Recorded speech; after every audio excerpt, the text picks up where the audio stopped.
Hello everyone, today I'll be explaining the multi-agent diverse generative adversarial network, also known as MADGAN, and through this video I'll explain what it's trying to solve, the game theory behind the network, novelty of this network, some exploration that I did, theoretical findings of the paper, the experimental results, and personal evaluation, and some further direction and application of GAN. So just to begin, I want to quickly explain the problem of mode collapse. This is just a phenomenon that occurs in, it's kind of a major problem in traditional GANs and GAN variants. And from these figures, you can see that mode collapse happens when generated data only depicts a limited portion of data and ignores large portions of the underlying data distribution. So on the right, you can see it only looks at one one mode, but ignores the other one. And this is kind of further magnified in diverse class data sets where there's multiple distinct distinct classes or complex multimodal structures. So this one only looks at, only generates in one mode, but ignores the remaining 7. So MADGAN is a multi-agent diverse GAN with multiple generators and one discriminator with the objective of trying to address mode collapse. And it's important to note the word diverse in the name because it's kind of structurally diverse with this discriminator function because it looks at the discriminator identifies which sample it comes from, so which generator it's from, or if it's real or not. So this is a step further than just identifying real or fake. So game theory concepts are foundational to MADGAN as the GAN framework leverages adversarial interactions between two-player games. In the visualization on the left, we can see zero-sum games of a traditional GAN where a generator generates some sample following a set of noise, and the discriminator determines if the data given is a real sample or fake sample. In a semi-unsupervised learning fashion, the adversarial interaction happens when the discriminator makes the conclusion that the generated content is fake, and the generator improves the generation by closely matching the data distribution to the real data. So this interaction, MADGAN takes it a step further by adding multiple generators to identify the individual modes of the data sample and allows for the depiction of multimodal data distributions. So in a MADGAN, there will be n+1 players where there's n generators and one discriminator. The strategy for the generators is to produce realistic yet diverse outputs, while the discriminator aims to distinguish which data distribution of the sample comes from. Yeah, the strategy is the key concept for MADGAN's success as it pushes the generators towards different identifiable modes. With inspiration from Minimax games, the generator aims to minimize the discriminator's payout, while the discriminator aims to maximize its own payout. While the zero-sum property of Minimax is inherited into MADGAN, it's also important to note that the generators indirectly collaborate to specialize in different modes, and this is visualized on the right, where kind of one generator is looking at going towards this M1, the mode 1, and generator 2 moves towards M2. This adversarial behavior of MADGAN theoretically converges to a Nash equilibrium, a configuration where no player can improve their performance or payoff given the strategy of others. Practically speaking, this results in generators producing data distributions that are really similar, if not even identical, to real data and discriminator, and the discriminator having kind of a coin flip probability for classifying the data to be real or fake. Additionally, because the generator identification-based objective function of the discriminator, the equilibrium requires individual generators to specialize in distinct data modes and therefore preventing mode collapse. The motivation for developing MADGANs is quite straightforward. Traditional GANs experience mode collapse, and as a result, the author developed MADGAN to produce more diverse outputs. The novelty of this approach, of the MADGAN approach, is 3 main aspects. First off, the modified discriminator, the use of multiple generators, and the weight sharing amongst generators. So firstly, by modifying the discriminator's objective function to be a generator identification-based objective function, this approach allows for structural entanglement of different modalities.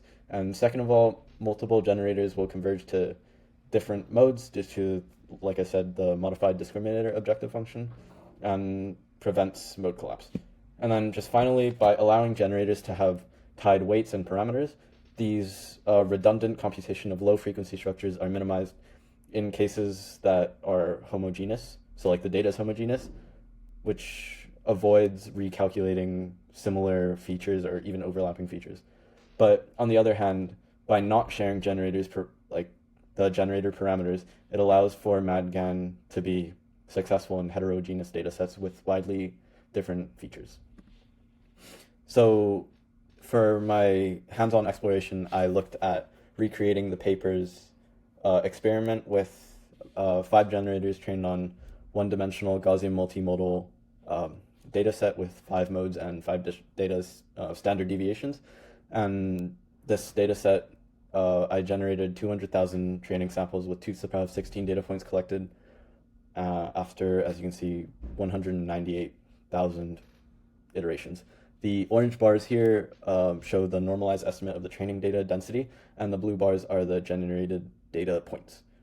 Yeah, and comparing to the traditional GAN here, as you can see, it wasn't able to capture every single mode, with this mode at 0.2 missing, and the final version of MADGAN after all the iterations successfully capture each mode.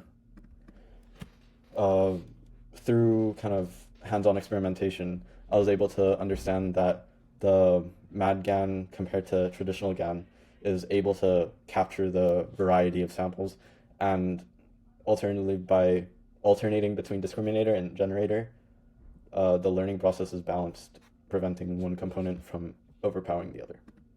Additionally, I looked at 2-dimensional Gaussian multimodal to see if there was any difference, and this one has 6 different mixture components with modes at the circumference with a radius of 5.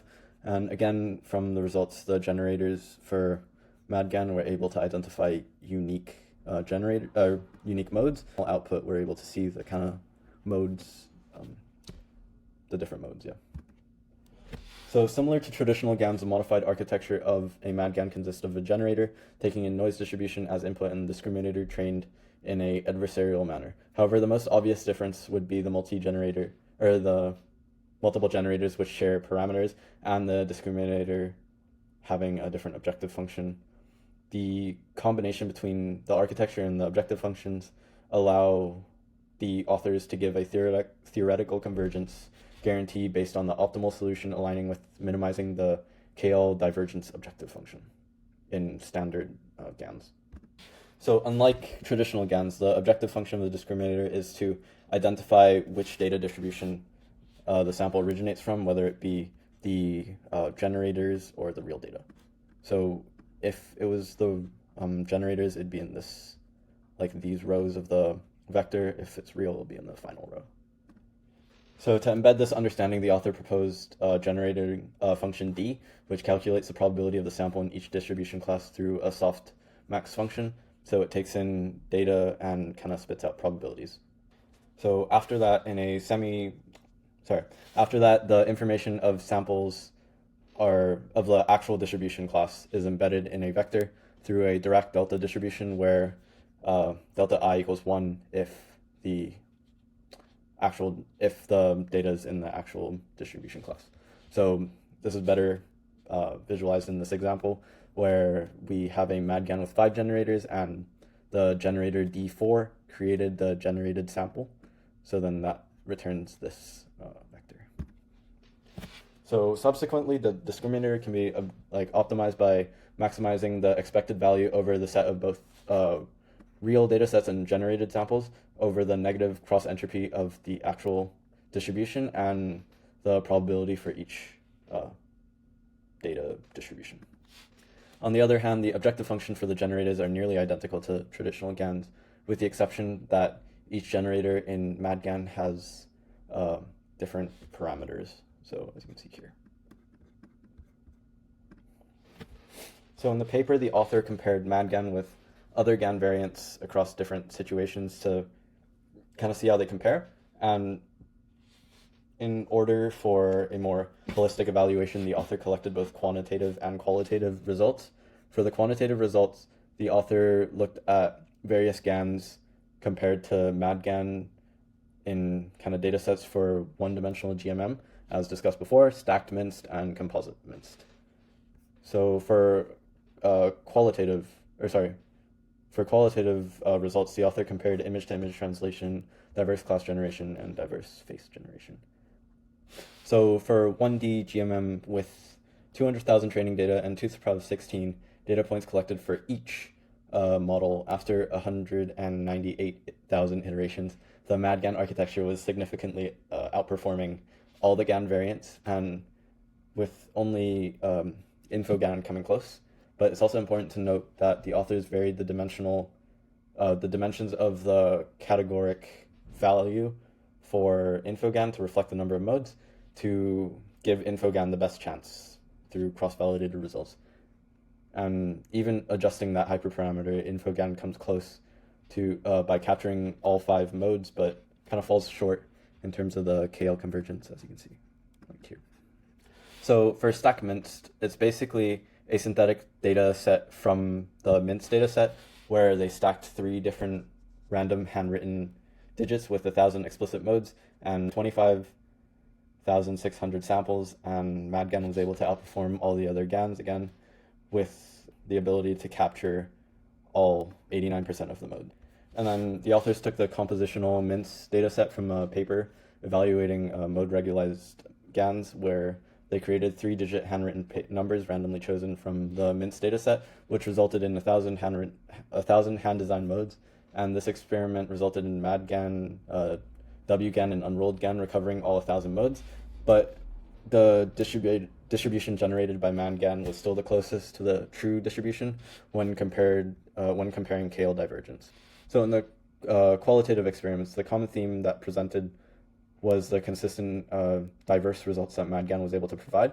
For example, in the edges to handbag experiment, MADGAN was able to provide different types of kind of patterns, textiles, and colors in comparison to InfoGAN, where it's quite similar, like each generation, which kind of indicates mode collapse. So with the inherent nature of using multiple generators, MADGAN minimizes the likelihood of mode collapse and improves learning stability. The approach enables MADGAN to generate outputs with diverse modes in heterogeneous datasets by enabling each generator to capture individual modes, providing a more accurate representation of the underlying distribution. But on the other hand, the efficiency of MADGAN is highly dependent on the number of generators, particularly for complex and multimodal datasets. And because of that, MADGAN leverages the use of multiple generators, but is inherently more expensive to train. Because GANs are relatively new and at the frontier of machine learning, there's a lot of things that can be done to improve their effectiveness. And as demands for processing unstructured data sets grow, developing adaptive architecture designs for GANs where the network selects different architectures based on the data set could be crucial in improving the model's versatility and performance across various data sets.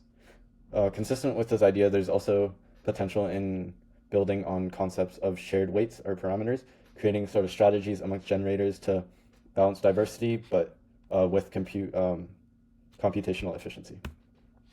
With the power of generating synthetic data, GANs can be tailored to address challenges in various fields.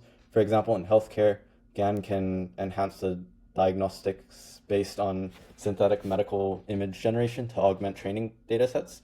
In fraud detection, GANs can improve detection strategy capabilities through generations of adversarial examples to test and strengthen the detection systems. And also in forecasting, the GANs can support simulating realistic weather patterns to enhance model training and scenario analysis. And additionally, just for applications of GAN, I think there's a lot of use in generative designs where they can contribute to sort of new solutions. So in drug designs, GAN can generate novel molecular structures from known chemical properties and biological targets. And in material design, GANs can predict new material compositions through the analysis of molecular data or atomic data. And in computer-aided design, GANs can optimize and create complex designs to enhance the functionality and material usage. Yeah, thanks for watching.